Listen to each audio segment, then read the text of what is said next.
Namo tassa bhagavato arahato samma sambuddhassa. Namo tassa bhagavato arahato samma sambuddhassa. Namo tassa bhagavato arahato samma sambuddhassa. Buddhang dhammang sanghang namasami.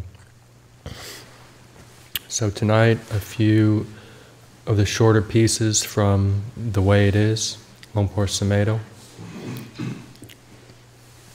First one, page 41, all the time in the world. As we sit here during this retreat, we have to pay attention to things that are not at all interesting. They may even be unpleasant and painful. To patiently endure things rather than to run off in search of something interesting is a good discipline, isn't it? It's good to be able to just endure the boredom, the pain, the anger, the greed, all these things, instead of always running away from them. Patience is such an important virtue. If we have no patience, there's absolutely no possibility of getting enlightened. Be extremely patient. I used to like the kind of meditation where I could sit and get very calm. And then when pain would arise in the body, I'd want to get rid of it so that I could stay in that state of calm. Then I began to see that wanting to get rid of pain was a miserable state of mind.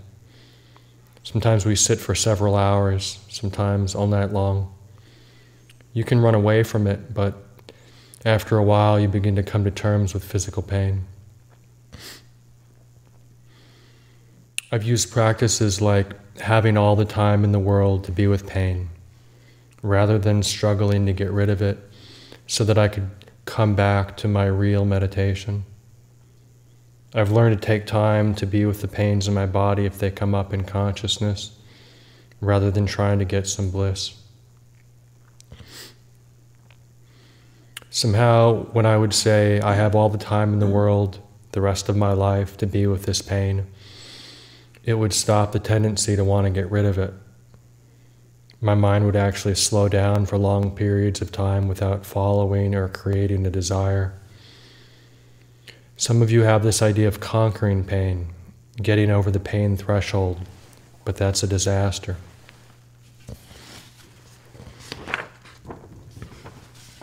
Second piece is called Happiness Forever, page 12.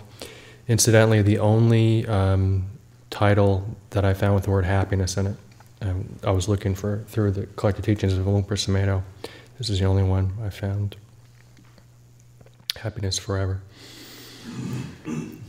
We have been meditating, watching our breath, contemplating the inhalation and the exhalation.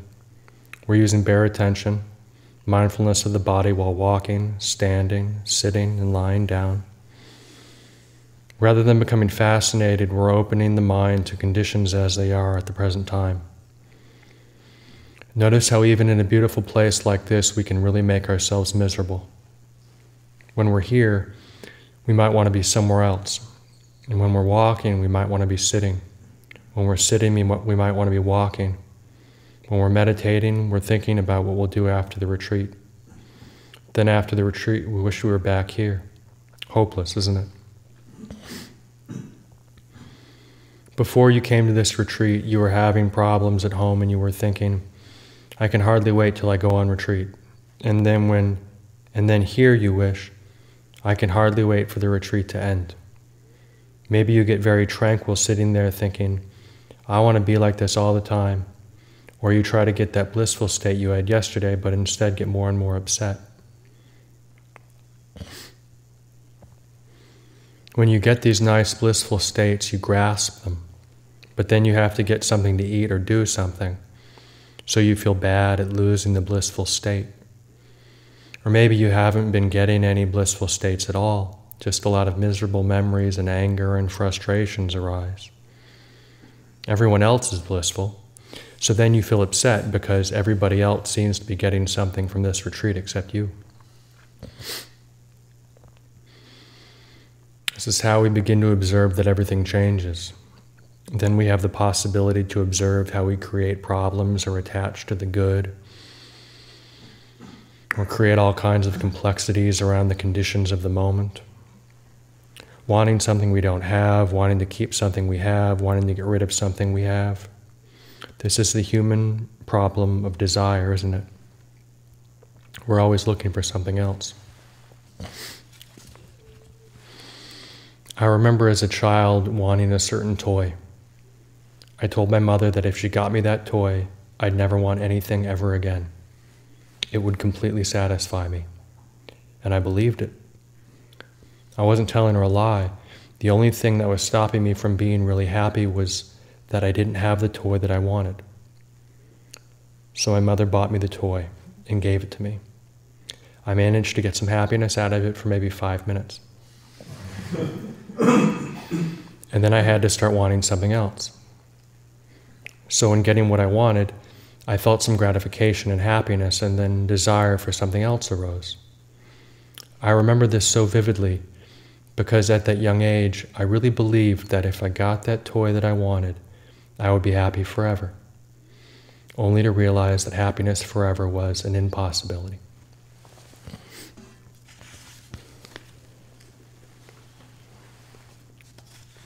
This is called The Way It Is, the title of the book, page 49.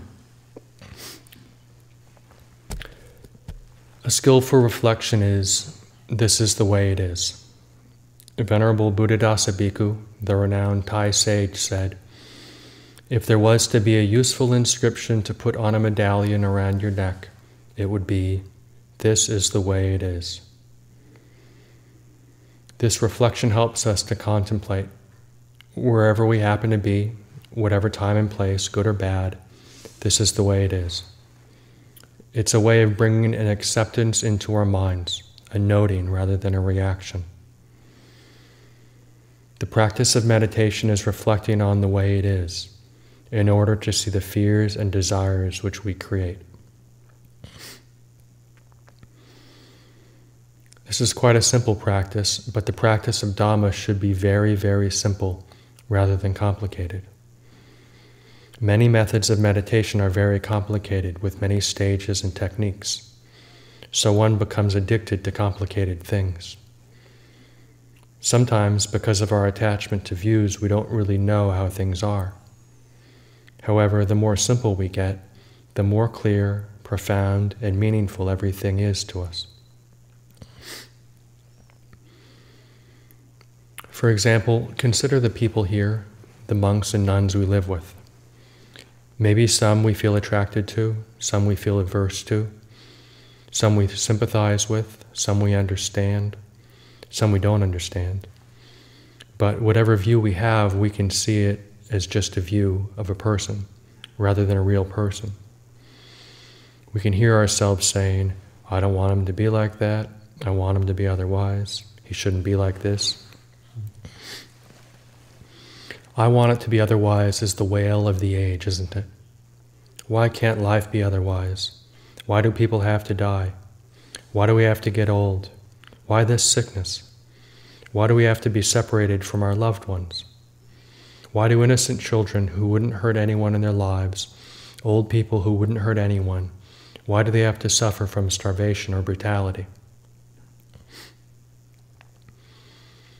There's always some new horrible thing happening. The other day someone wrote to me about the Bangladesh Muslims trying to get rid of Buddhist hill tribes in the Chittagong hill tracts through genocide. Then we hear about Iranians trying to eradicate the Baha'is. It goes on endlessly. The Sinhalese and the Tamils. There's always this clash between groups, one trying to take over another's land or power. This has been going on since who knows when. There's always been someone trying to exterminate someone else since Cain murdered Abel, and that was a long time ago. But each time we hear of these atrocities, we say how terrible it shouldn't be.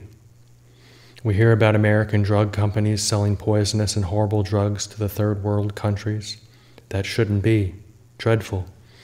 The pollution of the planet, the despoiling of the environment, the killing of dolphins and whales, where does it end? What can you do about it? It seems to be an endless problem of human ignorance.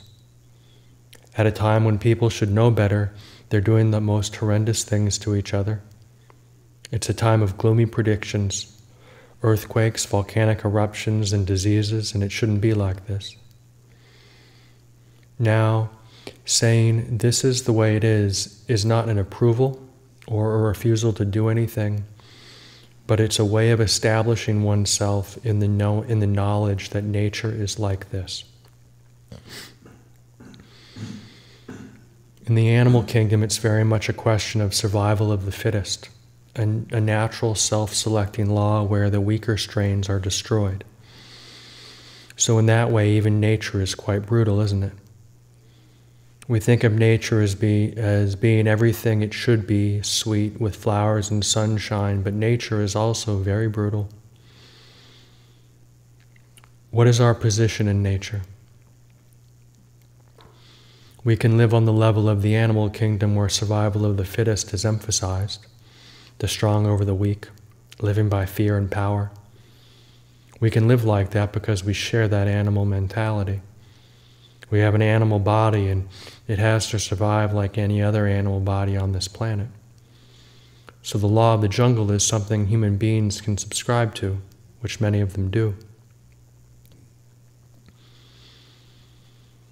But this is only a lower level, isn't it? If we just live on that level, then we must expect the world to be as it is, in a state of fear and anxiety. But as human beings, we can get beyond this animal level. We can decide to abide by moral standards so that we don't have to live our lives in a state of anxiety. But even higher than that is our ability to realize the truth, to contemplate existence, to cultivate the reflective mind through which we can transcend personality. At the level of moral behavior, we still have a very strong personality view. And in our civilization, we've developed a sense of me and mine to absurdity. So strong is this sense of me and mine that it seems to dominate and taint everything that we do. And there is always a sense of anguish and suffering connected with it. Just contemplate this. Whenever there's a sense of me and mind in anything, it always seems to give rise to discontent or uncertainty, doubt, guilt, fear, or anxiety. There is this view of me as an individual being, of this is mine, of what I should or should not do or be, based on a belief in oneself as the body or a set of mental conditions. However, this view is based on illusion. It comes from conditioning, not from insight. So as long as we identify with the limitations of the body and the mind, then of course we're going to experience doubt, despair, anguish, sorrow, grief, and lamentation, these mental forms of suffering. And how could it be otherwise? We're certainly not going to get enlightenment from distorted misunderstanding and wrong view. We have this opportunity now to establish right view and right understanding, which frees us from the personality illusion, the identification with what are called the five aggregates: body, feeling, perception, mental formations, and consciousness. So we contemplate the consciousness through the senses: eye, ear, nose, tongue, and body. We can contemplate mental formations, the yesterdays of our own creation, and the thoughts and views that we create. We can see them as impermanent. We have the ability to contemplate the nature of things, to say, this is the way it is. We can notice the way it is without adopting a personality viewpoint. So with the breath of the body, the weight of its posture, we are just witnessing and noting how it is now, in this moment. The mood of the mind, whether we feel bright or dull, happy or unhappy, is something we can know, we can witness. And the empty mind, empty of the proliferations about oneself and others, is clear. It is intelligent and compassionate. The more we really look into the habits we have developed, the more clear things become for us. So we must be willing to suffer, to be bored, miserable, and anguished. It's an opportunity to bear with these unpleasant mental states rather than to suppress them. Having been born, this is the way it is at this time, at this place.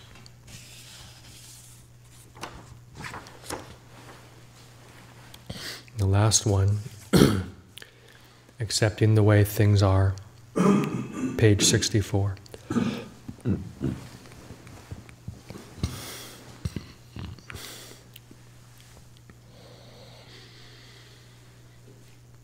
How many of you have been practicing today, trying to become something? I have got to do this or become that, or get rid of something, or I've got to do something. That compulsiveness takes over, even in the practice of Dhamma. This is the way it isn't a fatalistic attitude of not caring or being indifferent, but is a real openness to the way things have to be at this moment. For example, right now at this moment, this is the way it is, and it can't be any other way at this moment. It's obvious, isn't it? Right now, no matter whether you're feeling high or low, or indifferent, happy or depressed, enlightened or totally deluded, half enlightened, half deluded, 3/4 deluded, 1/4 enlightened, hopeful or despairing, this is the way it is. And it can't be any other way at this moment. How does your body feel? Just notice that the body is this way. It's heavy, it's earthbound, it's coarse, it gets hungry. It feels heat and cold, it gets sick. Sometimes it feels very nice, sometimes it feels very horrible. And this is the way it is. Human bodies are like this, so that this tendency to want it to be otherwise falls away. It doesn't mean we can't try to make things better, but we do so from understanding and wisdom rather than from an ignorant desire. The world is this way and things happen. And it snows and the sun comes out and people come and go. People have misunderstandings and people's feelings get hurt. People get lazy and inspired and people get depressed and disillusioned. People gossip and disappoint each other, and there's adultery and there's theft, drunkenness, drug addiction, and there are wars, and there always have been. Here, in a community like Amaravati, we can see the way things are. Now it's the weekend and more people come to offer alms food, and it's more crowded and noisy. And sometimes there are children running up and down screaming, and people pounding vegetables and chopping things, and everything is going over all over the place. And you can observe, this is the way it is, rather than, these people are impinging on my silence. And I don't want it to be like that. I want it to be otherwise. Might be the reaction if you like the quiet orderliness of the meal, where there's none of that going on and there are no loud noises or harsh sounds. But life is like this. This is the way life is. This is human existence. So in our minds we embrace the whole of it. And this is the way it is allows us to accept the changes and movements from the silent to the noisy, from the controlled and ordered to the confused and muddled. One can be a very selfish Buddhist and want life to be very quiet and want to be able to practice and have plenty of time for sitting, plenty of time for studying the Dhamma, and I don't want to have to receive guests and talk to people about silly things, and I don't want to blah, blah, blah. You can really be a very, very selfish person as a Buddhist monk. You can want the world to align itself with your dreams and ideas. And when it doesn't, you don't want it anymore. But rather than make things the way you want them, the Buddha way is to notice the way things are. And it's a great relief when you accept the way it is, even if it's not very nice, because the only real misery is not wanting it to be like that.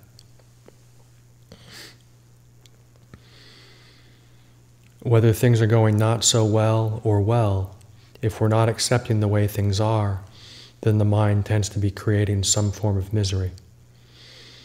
So if you're attached to things going nicely, then you'll start worrying about them if they don't go so well, even when things are actually going well. I've just noticed that with little things, such as when it's a sunny day and one jumps for joy, then the next thought will be, but in England, you know, the sun can disappear in the next moment. As soon as I've grasped one perception and I'm jumping for joy at the sunshine, then the unpleasant thought arises that it may not last. Whatever you're attached to will bring on its opposite. And then when things aren't going very well, the mind tends to think, I want them to get better than this. So suffering arises wherever there is this grasping of desire. The sensory world is pleasurable and painful. It's beautiful and it's ugly. It's neutral. There are all gradations, all possibilities in it. This is just what sensory experience is about. But when there's ignorance and the self-view operating, I only want pleasure, and I don't want pain. I want only beauty, and I don't want ugliness. Please God, make me healthy, give me a good complexion, physical attractiveness, and let me stay young for a long time, get lots of money, wealth and power, no sickness, no cancer, lots of beautiful things around me, surround me with beauty, and the pleasures of the senses at their best, please.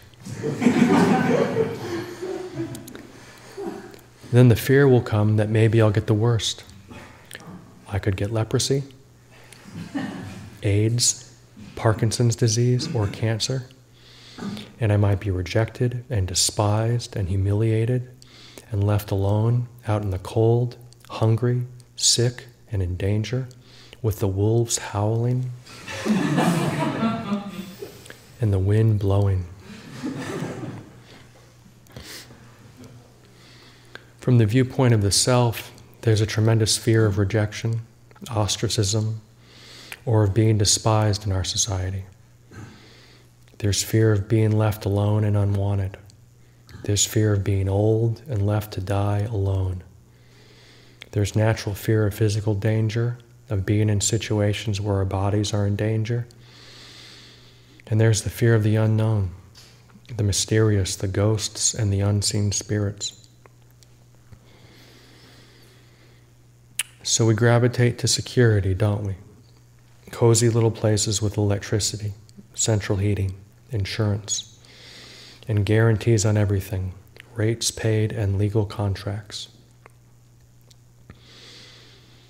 All of these give us a sense of safety, or we seek emotional security. Say you'll always love me, dear. Say you'll love me even if you don't mean it. Make everything safe and secure. And in that demand, there's always going to be anxiety because of the grasping at desire. So we're developing a light around the uplifting of the human spirit rather than the material guarantees. As all mendicants, you're taking the risk that you might not get anything to eat. You might not have a shelter. You might not have any really good medicine. You might not have anything nice to wear. People are very generous, but as mendicants, we don't take it for granted, assuming that we deserve it. We're grateful for whatever is offered and cultivate the attitude of wanting and needing little. We need to make ourselves ready to leave and relinquish everything at any moment, to have that kind of mind that doesn't think, this is my home. I want to be guaranteed for the rest of my life. No matter which way it goes, we adapt to life, to time and place, rather than make demands. Whatever way it goes is the way it is. Whatever diseases I may get, or tragedies, or catastrophes, or successes, or the best or the worst, one can say this is the way it is. And in that, there is acceptance. and non-anger, non-greed, and the ability to cope with life as it's happening. We're not here to become anything, or to get rid of anything, to change anything, or to make anything for ourselves, or to demand anything, but to awaken more and more, to reflect, observe, and know the Dhamma. Don't worry that it might change for the worse. Whatever way it changes, we have the wisdom to adapt to it. And that, I can see, is the real fearlessness of the alms mendicant life. We can adapt. We can wisely learn from all conditions, because this lifespan is not our real home. This lifespan is a transition we're involved in. This is a journey through the sensory realm, and there are no nests, no homes, no abiding in this sensory realm. It's all very impermanent, subject to disruption and change at any moment. That's its nature. It's the way it is. There's nothing depressing about that if you no longer make the demand for security in it. The reality of existence is that there isn't any home here. So the homeless life, the going forth into mendicancy, is what they call a heavenly messenger. Because the religious spirit is no longer sharing the delusions of the worldly mind, which is very determined to have a material home and security. You have the trust in Buddha, Dhamma, Sangha, and the teaching and the opportunities as mendicants and meditators for the insight and understanding to free the mind from the anxieties that come from the attachment to the sensory realm as a home. The idea of owning and hanging on to things is the illusion of the worldly life. The view of the self sends forth all these delusions in which we have to protect ourselves all the time. We're always endangered. There's always something to be worried about, something to be frightened of. But when that illusion is punctured with wisdom, then there is fearlessness. We see this as a journey, a transition from the sensory realm, and we're willing to learn the lessons it teaches us, no matter what those lessons might be. So this recognition of the way things are that one Course Sumedho talks about, would you say that that's a cause or an effect, or both? Both. I mean, it's an aspect that one tries to cultivate or create, but then it's also because of that. I mean, the whole, because we live or dwell, exist within this sort of sphere of cause and condition. So it's constantly affecting these different causes and conditions, and one of the causes and conditions is both a reflective acceptance, but then a deeper understanding of this is the way things are. But then, of course, that sets off other conditions to be created. So it's part of the whole process. So it's like a gradually deepening kind of recognition. Yeah. This kind of goes back to an earlier reading and discussion, something that you said. Made me think about, I see myself the sort of doubting simplicity. Like, that can't be, it's too simple. Mm-hmm. And then, similar to what one person was talking about, sort of like, not exactly trusting in complexity, but sort of used to it. And like, well, this is more complicated and more difficult, so this must be right, as opposed to, it might actually be this simple and this easy. Oh, absolutely. Yeah. That's something that Lumpur Cha in particular was really good at. I mean, not just expressing, but embodying, and really the say, the forest masters in general tend to sort of embody that. But of course, the Buddha himself, I mean, he lived within a time of amazing complexity of philosophical speculation, but he really stepped back from that and kept coming back to, I mean, it's just, I teach only two things, dukkha and the cessation of dukkha. And of course, he elaborated in various other ways, tools that were supportive, but still it was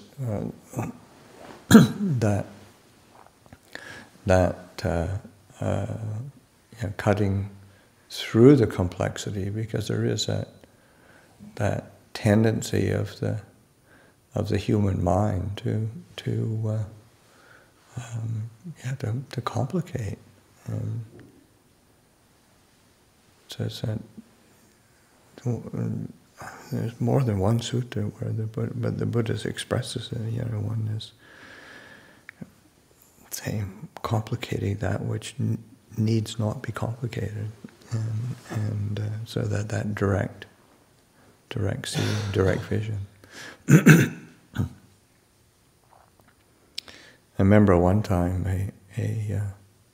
when I was still living in Thailand, there was a person who was finishing up his. I think he might either he was doing his PhD thesis or he was doing postdoctorate work in mathematics, and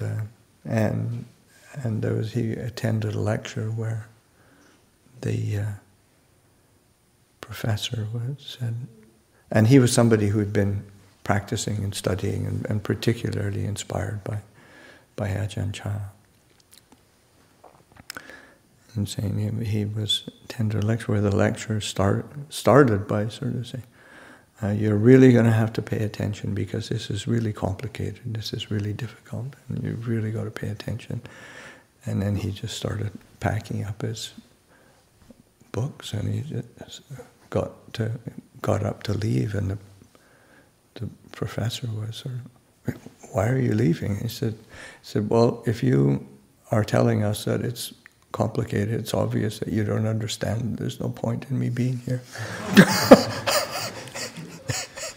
And so that there is an attraction to sort of, if we just it's good. We add layers of complexity because it has a certain, it boosts our security because for whatever reason. I mean, it's just the way the human mind or human delusion works. But that sort of clear vision, clear understanding, clear knowing is very, very, very direct. And to say something is simple doesn't mean it's easy. Those are two different things.